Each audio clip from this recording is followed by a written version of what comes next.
From the vast island of stars we call a galaxy, to the tiny atom and the particles that comprise it.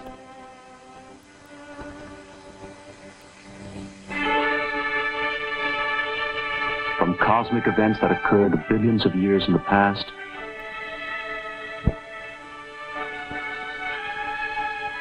to microcosmic events in the present that endure for only billionths of a second.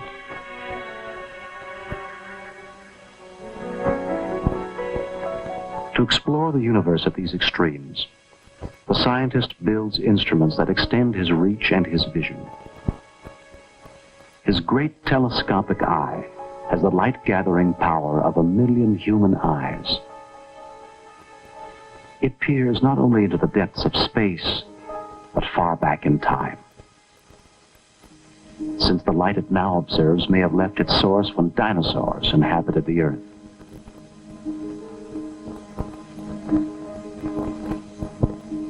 His telescopic ear is tuned to the invisible radio sky. It detects not objects, but the radio regions associated with them, and at distances far beyond the range of the largest optical telescope. But the radio waves and the visible light that pass through the Earth's atmosphere to these ground-based telescopes are only part of a broad spectrum of radiation, most of which is blocked by the atmosphere. So electronic instruments are lifted above this murky and turbulent layer, airborne by rockets, by balloons, in unmanned astronomical observatories, in manned laboratories, and in spacecraft orbiting the planets. Instruments probe the near and distant environments of space and open new windows on the universe.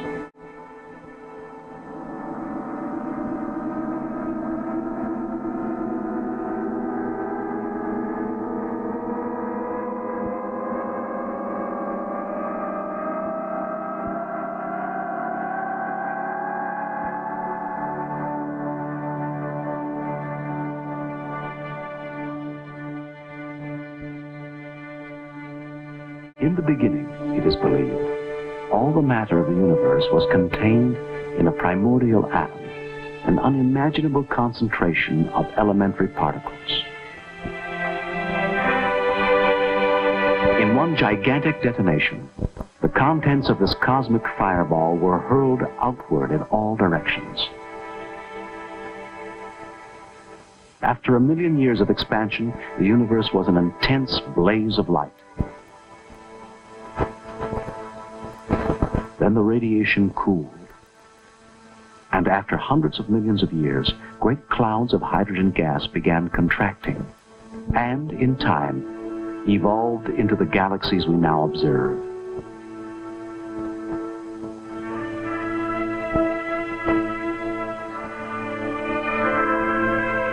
Inside these galactic whirlpools, smaller fields of gravity condense hydrogen into stars.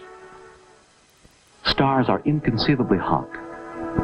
So hot, they sustain thermonuclear reactions that transform hydrogen into heavier elements.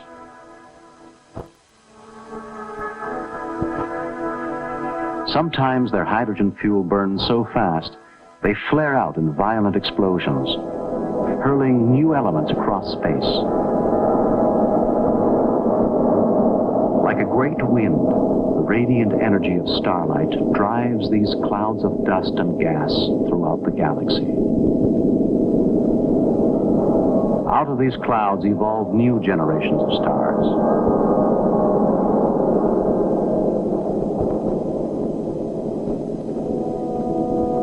More than half the stars in our galaxy travel in groups of 2 or more, orbiting around a common center of gravity.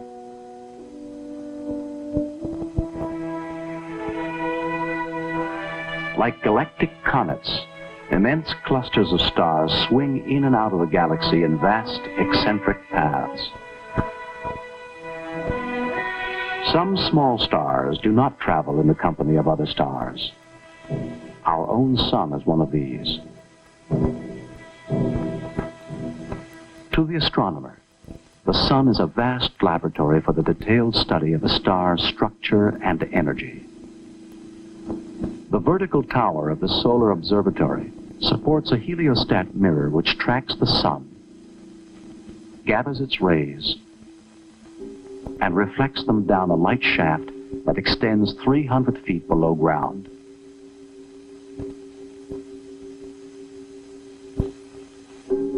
At the end of the shaft, the rays are cast back to an observing room where minute-by-minute changes across the face of the sun are observed. Another mirror projects a light beam to a spectroscope, an instrument which splits the light into its component colors, a visible spectrum. The dark lines that cut across the spectrum band are produced by the radiation from the sun's interior shining through its atmosphere. Each line is the signature of a chemical element such as sodium, iron, calcium. It is this array of lines that forms the code which describes the properties and motion of a star. By narrowing the view of the sun to a single line of the spectrum, each level of the solar atmosphere can be photographed, and each reveals a remarkably different aspect. And with the addition of computer mapping and color processing that distinguishes levels of brightness, a detailed and multidimensional picture is obtained of a sun undergoing dramatic and turbulent change. The sun is a sphere of hot, seething gases and surges of radiation. Most of the light we get from the sun comes from the thin, bright layer which defines its visible edge, the photosphere. Above it, the chromosphere, a region of flaming outbursts of gas, extends through a transition zone to the thin outer atmosphere of the corona. Once thought to be a quiet layer of the solar atmosphere, the corona is now revealed to be a region of dramatic large-scale changes and unexpected turbulence, with temperatures reaching millions of degrees.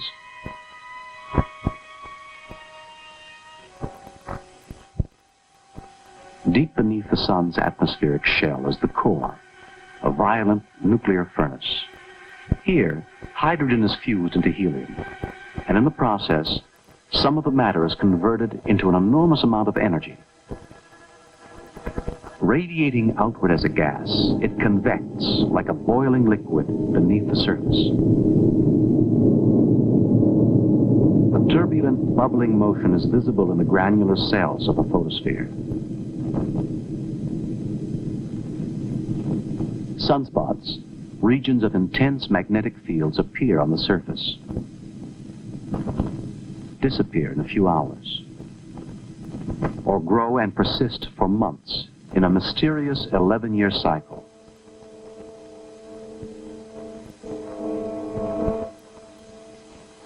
The sun rotates once in 27 days.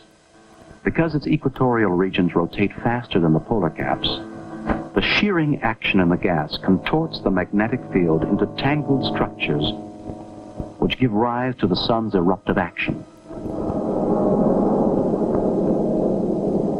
Shaped by these magnetic fields are the spectacular prominences, titanic streamers of gas reaching heights of more than 500,000 miles above the surface.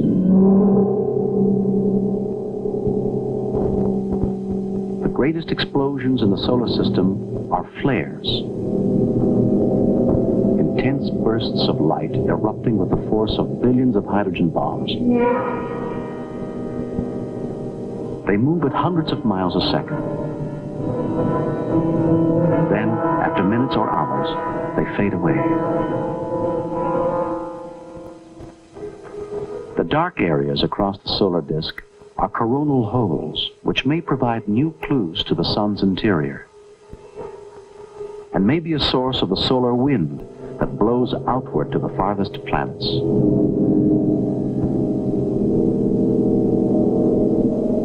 On Earth, effects of these solar events are visible. when auroras light up the dark Arctic sky and radio communication is disrupted.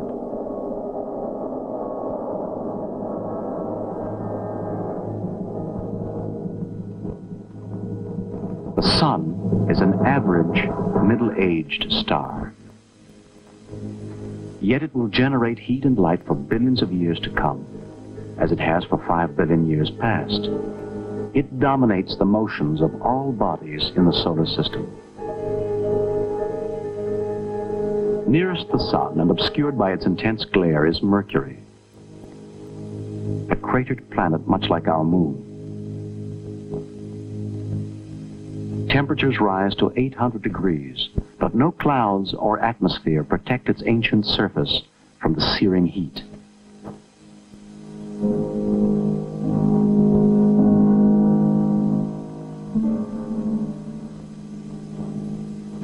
Moving outward from Mercury, we encounter Venus. Its perpetual cloud cover traps the radiant energy of the Sun within an atmosphere of incredible pressures. From the surface, only a reddish glow reveals the presence of the Sun.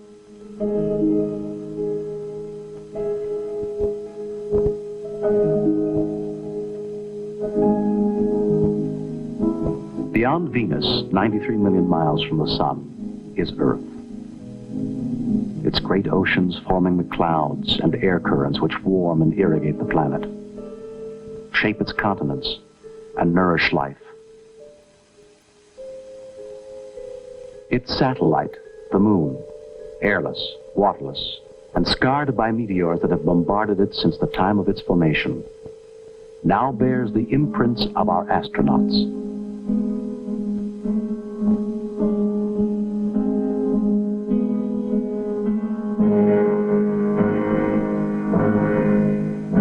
A probe of the planet Mars has discovered a dynamic and evolving planet with unexpected geological features.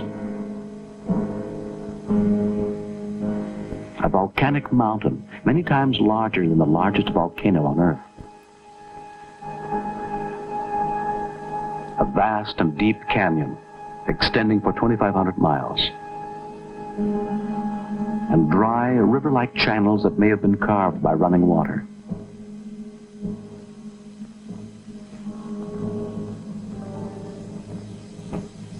Beyond the orbit of Mars is the belt of asteroids, craggy chunks of rock and metal, some as small as boulders, others hundreds of miles in diameter.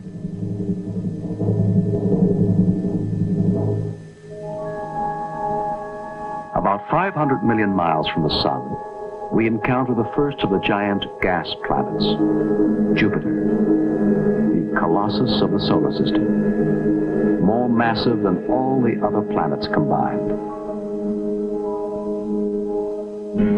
Deep beneath the maelstrom of clouds that band its surface is a primordial atmosphere much like that in which life awakened on Earth millions of years ago.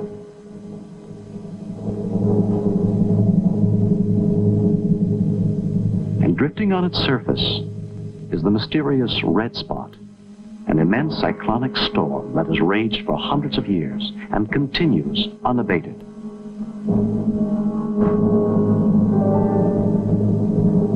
Radiating more energy than it receives from the Sun, and circled by 14 moons, Jupiter is like a miniature solar system.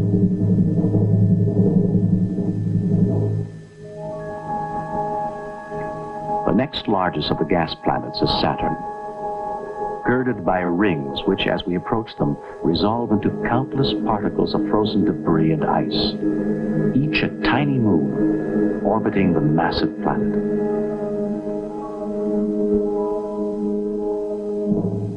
And as we continue past the frozen worlds of Uranus and Neptune, we arrive at the outermost planet in the solar system, Pluto. It moves in a dim twilight of unimaginable cold. The Sun, 4 billion miles away, is only a brilliant light in the night sky.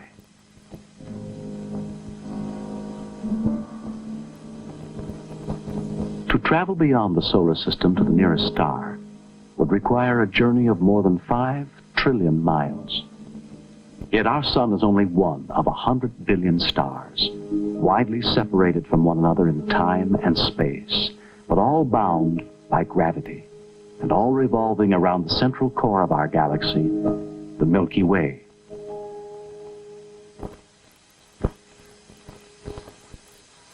Drifting between the stars are vast clouds of gas and dust, the nebulae, made luminous by the radiation of stars within or near them,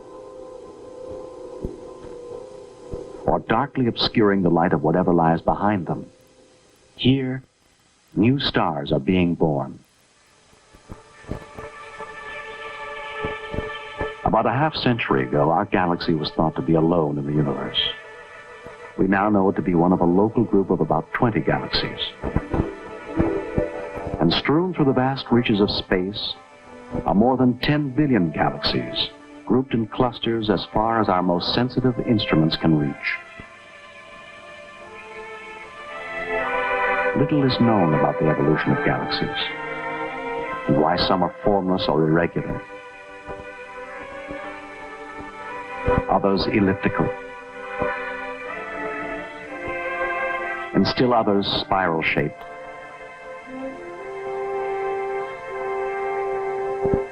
And we know as little about the galactic core and its role in the galaxy's evolution and structure.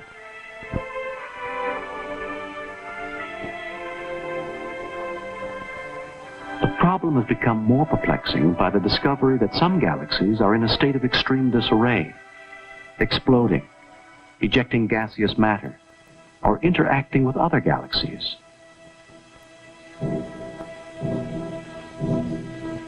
Even more puzzling are quasars, star-like objects, emitting as much energy every second as the sun radiates in some 10 million years.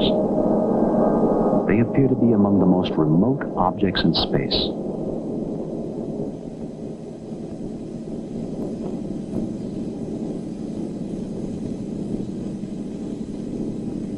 Stars are born, live out their lifespans, and die. The life history of a star is marked by an opposition of two kinds of pressure. One is the pressure created by the energy in the core of the star, pushing the surface outward. The other is the crushing force of gravity pulling the star's surface inward. When these are balanced, a star becomes stable and shines steadily. As hydrogen fuel is depleted, the release of energy is insufficient to withstand the gravitational pressure, and the core collapses. But compression by gravity raises the temperature in the core, and helium ash rekindles the nuclear fires. Vast amounts of energy are released and lift the outer zones against the force of gravity. The star is now a red giant. In the final stage of its evolution, it is the mass of a star that determines its fate.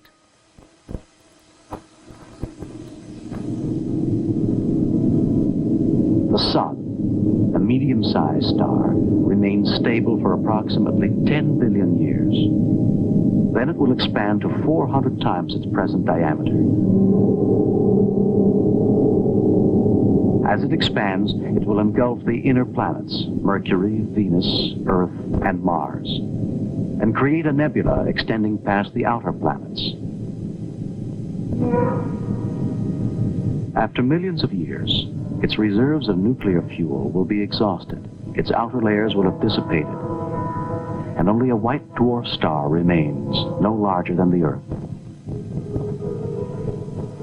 Slowly cooling to zero temperature, it will end its life as a black stellar corpse. When a star more massive than the Sun reaches the red giant stage, the collapse of its core raises its temperature billions of degrees and triggers a spectacular detonation.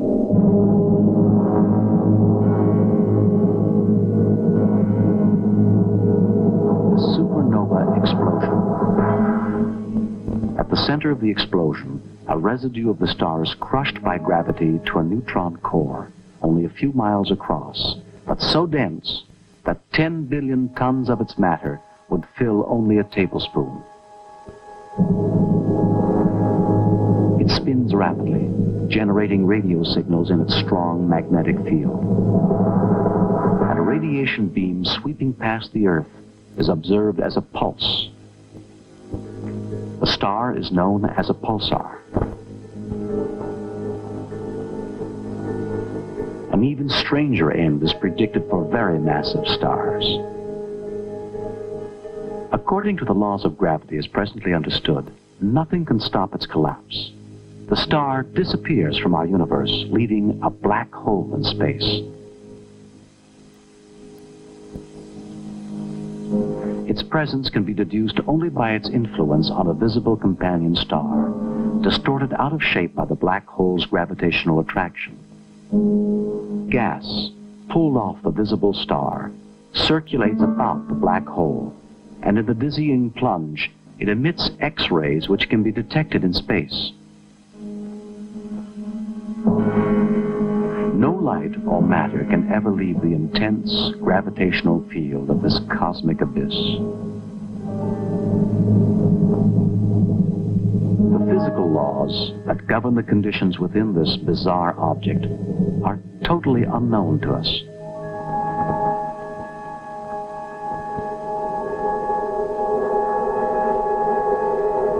The evolving universe itself must come to an end. If it continues to expand indefinitely, the light of every star will in time be extinguished, and the galaxies will disappear into infinite darkness. But if gravity halts the expansion, the universe will fall back on itself. Galaxies will lose their separate identities.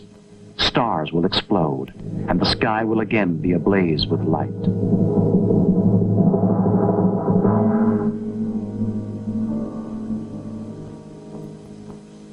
Finally, all matter will be engulfed in a fireball like that from which it emerged.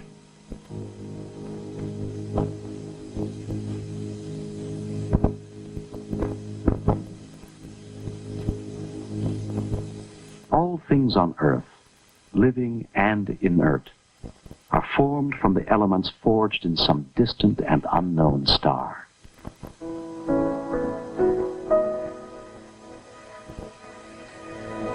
On Earth, atoms joined together in definite numbers and patterns compose the organic molecules which form living cells.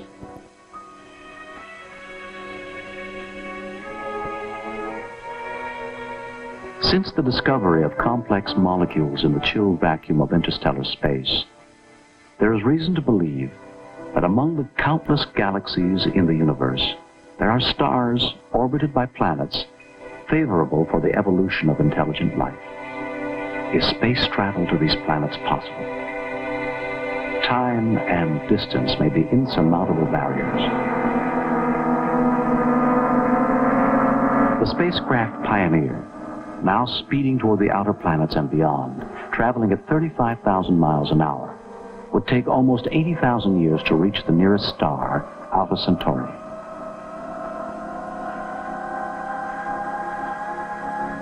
A spacecraft traveling 2,500 times faster than Pioneer, at 10% the speed of light, would require so great an expenditure of energy that until new sources have been tapped, it must remain an invention of science fiction.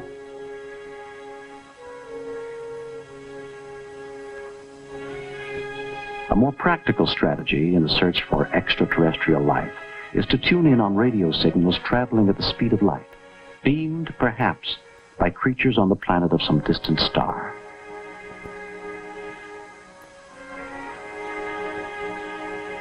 Someday, an array of telescopes, earthbound or lifted to the far side of the moon, may hear faint but unmistakably meaningful sounds amidst the din of cosmic radio chatter. That moment will signal a change in the human condition that we cannot foresee or imagine.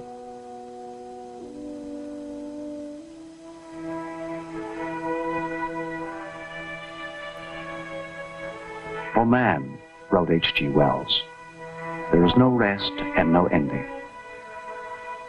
He must go on, conquest beyond conquest. And when he has conquered all the deeps of space and all the mysteries of time, still he will be beginning.